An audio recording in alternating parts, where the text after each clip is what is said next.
When I was a kid, I was probably 8 years old the first time an officer actually threatened to shoot me. And more or less, I wanted to cross the street without her permission.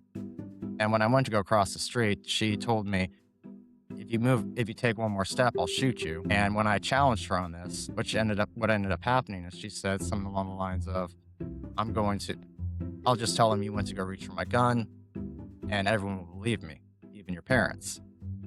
And you've got to think as a child, you believe that shit. So that right there, I haven't had the same worldview as most people have when it comes to police officers for more or less my entire life. Yeah, it's very understandable. That was only I've never even heard. I don't think you've ever told me that one. You've had several encounters that were rather aggressive with the police. Yes, I have. I mean, especially when you're a teenager with more of a metal or punk aesthetic, you definitely have a lot of weird interactions with police you feel like you shouldn't have. I remember one time I was at a coffee shop and I paid for a cup of coffee and walked away with it. And this cop is shouting at me like, "Hey, you, come here. You, I'm talking to you." And I don't know why he would be talking to me. So I don't turn around. It ends up with him like physically turning me around, accusing me of stealing the coffee.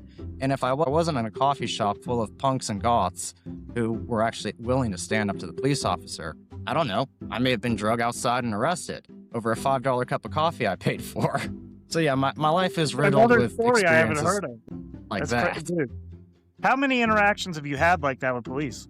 There were not interactions themselves, but like aggressive ones. I don't know. This green light makes me look a lot lighter than I am. They usually think I'm Hispanic. Oh yeah, I mean, several or a dozen, though. Several or a dozen, yeah. I mean, especially when I was a teenager, because, I had a lot of bad experiences in school, especially that one with police officers. So I did skip school a lot as a teenager. And cops know that kind of shit. They know which kids are skipping school and smoking pot, and they like to bust their balls and stuff like that. So, I've had a lot of bad run-ins with cops like that.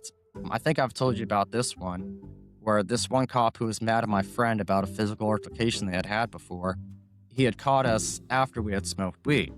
So we reek. We smell like that fucking cheap-ass brick weed that you get from the hood. And he knows we smoked. He knows we're blitzed. But we don't have any on us. We smoked it all. And that's what we're telling him. And he's over there threatening to cavity search us, just for the psychological fear factor. Now, I would hope this grown man would not want to sodomize two teenage boys. But terrible. This goes back to the point where I made with Zero Finesse about how there's it's a completely unnatural hierarchy. Because if you're using threats of violence and death to get what you want out of people, you're probably not doing the right things. You don't have the right goals.